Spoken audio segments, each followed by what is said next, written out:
Welcome to Chad Hates Carbs. Today we're going to take a look at another snack from Aldi. These are Simply Nature brand, which is kind of their store brand. Cauliflower crackers. These are supposedly Cheez-Its. In terms of carbs, I will warn you that these are significantly higher than a lot of things. 16 grams of carbs net. It's 18 grams minus 2 grams. Okay. The trick is that a serving size is 44 crackers. That's a lot of crackers. Normal, like I don't know how that's even a thing. Only 110 calories. So yeah, 20. If you have 22 crackers, then that would cut that in half. So it would be 8 grams, which is pretty decent for a snack. So I didn't think they were too bad when I started doing the math. I was looking in the store and I was like, oh cool, another option. And then I saw the carb count, I was disappointed, and then I saw the serving size and I was like, okay. Because, if I'm having a sandwich or something, I want a little something on the side. 22 crackers is plenty for a snack like that. Let's go ahead and open these up. Alrighty.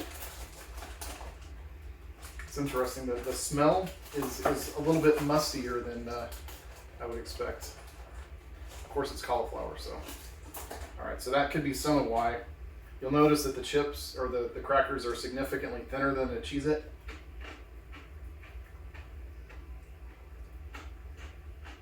They're very crunchy, way crunchier than a Cheez-It. They're almost more like chips.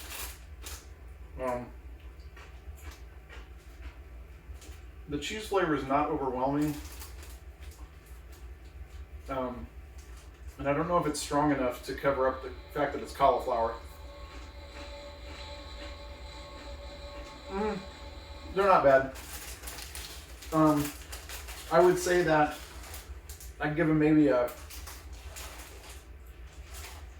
don't know, probably like a 6, maybe as high as a 7.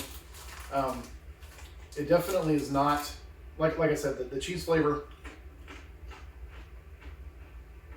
it's fine, but like I said, there's not enough to it to overcome the fact that it has that sulfury taste of cauliflower. So once you've eaten, like I've had like 8 or 10 of them now, once you had that many, you definitely feel like you've eaten cauliflower. So that part of it, in terms of, oh no, I'm gonna get this and it's gonna taste like cheese. It tastes a little like cheese, but it tastes a lot more like cauliflower with cheese on it. So, I don't know that I'd recommend it. Certainly worth a try if you're like, nah, I want to try everything like I do. But I'm not going to be buying these on a regular basis, certainly. So, anyway, with that, please like and subscribe. I'll see y'all later. Have a great day.